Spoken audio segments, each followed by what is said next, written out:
Selamat sore, Bu.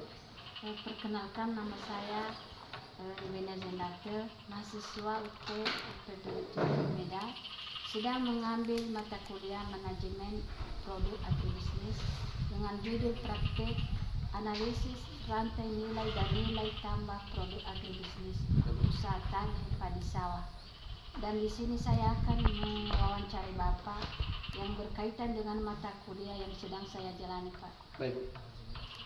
Kalau tidak berkesalahan, Pak, saya menanyakan nama Bapak, jabatan Bapak atau posisi, nama usaha, jenis produk agribisnis, alamat usaha, Pak.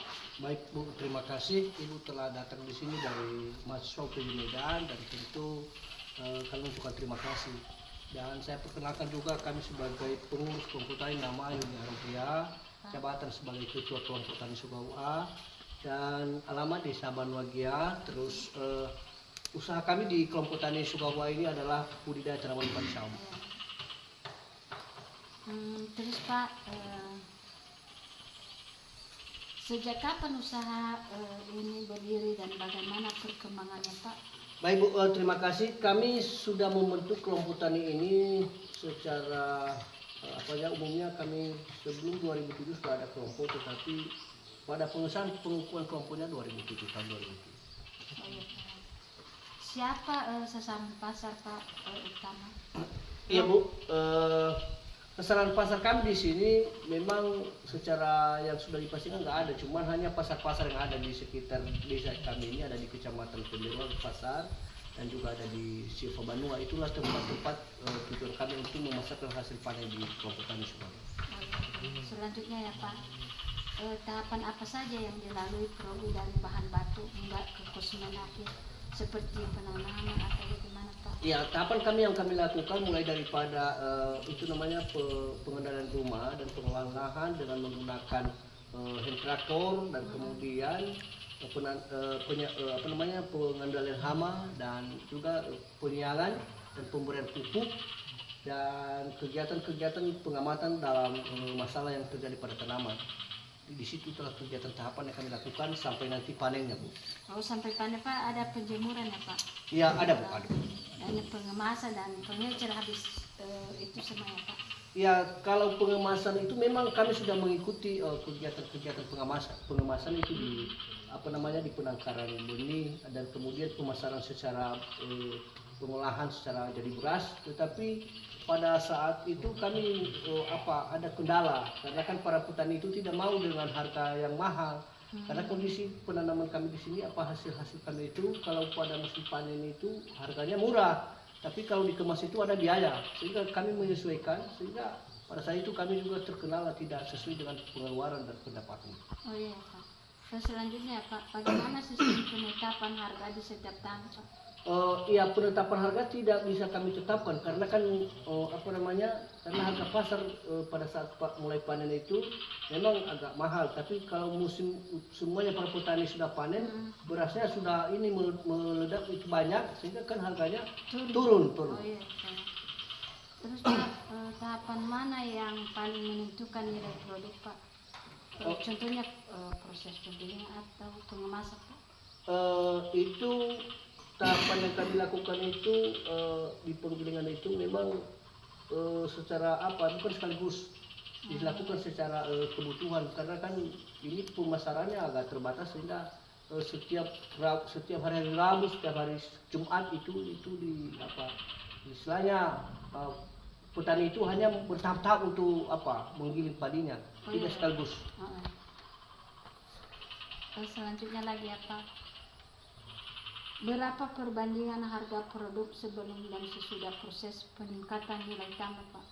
Ya, memang kalau kita perbandingkan nilai produk ini adalah kalau pada varietas yang baru ini memang nilai hasilnya bagus, ini Impari 32. Sebelumnya kita padi lokal itu memang harganya agak berbeda sedikit, karena kan rasanya agak beda dengan yang padi-padi lokal.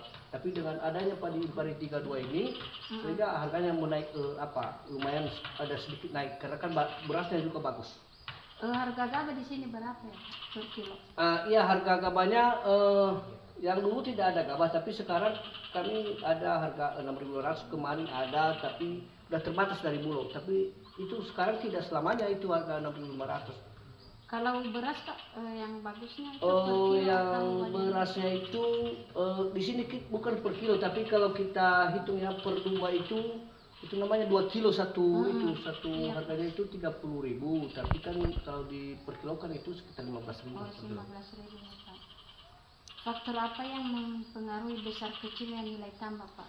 Seperti apa Pak? Kualitas gabah atau bagaimana Pak? Oh iya, yang mempengaruhi itu termasuk kan kualitas berasnya itu tadi. Iya, iya. Ya, itu. Selanjutnya lagi Pak ya.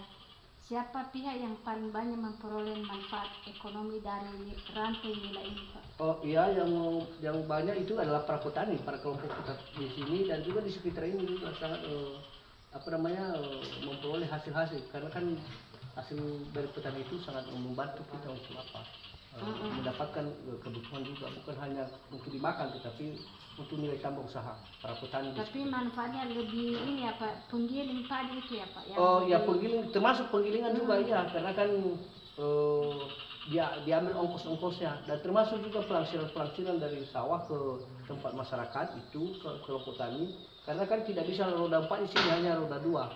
Oh iya. Selanjutnya lagi apa? Saluran distribusi apa yang paling efektif Pak? Contohnya penjualan melalui penggiling padi atau bagaimana Pak? Kalau penggilingan itu terbatas, lain dengan di sana itu penggiling itu yang langsung menampung. Di sini juga hanya penggiling sebatas ongkos sewa kilang, tetapi petani yang langsung memasarkan di pasar. Terus Pak, bagaimana tanggapan konsumen terhadap produk seperti kualitas, harga, kemasan dan ketersediaan Pak? Oh iya, memang para petani ini memang kurang menarik dengan pengemasan, karena kan mereka mereka lihat itu bahwa yang dikemas itu barang-barang produk dari luar, karena kan itu kalau dari luar itu seakan-akan sudah diobat sehingga menjadi kurang menyenangkan, Berminat mereka. kurang berminat. Tapi kurang tahu nanti ke depan kalau udah tahu mereka dari kemasan kita itu ini hasil produk kita sendiri, mungkin kita nanti ke depan bisa usahakan semaksimal bisa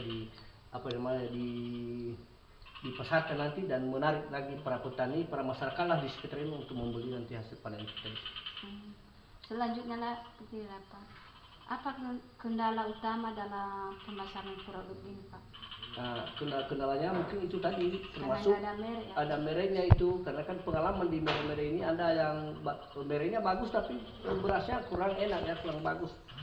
Itu kendalanya, dan termasuk nilainya, harganya beli itu kan petani kan suka untuk harga yang murah. Jadi di situ kita tidak mungkin kita kurangi dari yang dari pengeluaran, karena kan juga banyak pengeluaran. Makanya itulah kendala untuk kami di kelompok tani ini tidak bisa melanjutkan kegiatan pemasaran secara boleh-bolehan ini. Ya Pak. Selanjutnya lagi ya Pak, apakah ada rencana atau inovasi untuk meningkatkan nilai tambah Pak? Oh ya, rencana kita itu sangat mengharapkan jika nanti ke depan, kami juga mengharapkan dari mahasiswa juga, jika ada nanti inovasi yang baru untuk bisa kami diterapkan di sini, selalu kami arahkan ke kelompok tani supaya nanti harapan-harapan itu peningkatan ekonomi itu dapat tercapai dengan baik ke depannya. Iya Pak. Kemudian Pak, dukungan apa yang dibutuhkan, teknologi atau pelatihan Pak? Oh ya, yang kami harapkan ya mungkin termasuk teknologi, pelatihan, karena kan ini masa sekarang untuk budidaya tanaman ini tanpa kita mempunyai teknologi kan tidak tercapai harapan kita untuk menghasilkan hasil yang sesuai dengan yang kita lihat di video-video itu di TV, di petani-petani yang sudah ya kan dari luar itu kan masih di sini kan masih belum seperti itu yang kita harapkan. Ya Pak ya, mengharapkan modal juga ya Pak? Itu yang sangat juga, karena kan petani kita di sini hanya modal ini, hasil dari panen itu langsung dijual dan kembali lagi ke ini pembiayaan selanjutnya ke depan. Ya Pak ya. Terus selanjutnya lagi Pak ya, bagaimana peran pemerintah atau lembaga lain dalam pengembangan usaha Apa ada pendukung dari pemerintah atau bagaimana Pak? Ya sebenarnya di sini di kelompok tani ini kita itu ada pemerintah dari dinas pertanian, dari Berikan alat ya? ya dari penyuluh juga dari pemerintah desa ada kegiatan-kegiatan termasuk bantuan-bantuan benih, pestisida dan alat-alat alsitan hand traktor dan alat pasca panen sudah kita dibantu. Ya Pak ya, terima kasih ya Pak kesempatan yang telah Bapak memberikan waktunya untuk membantu saya dalam praktek ini. Semoga Tuhan yang memberkati Bapak usaha dan keluarga Bapak. Baik Bu, terima kasih sama-sama. Semoga juga Ibu bisa sukses dalam kegiatan perkuliahan. Terima kasih.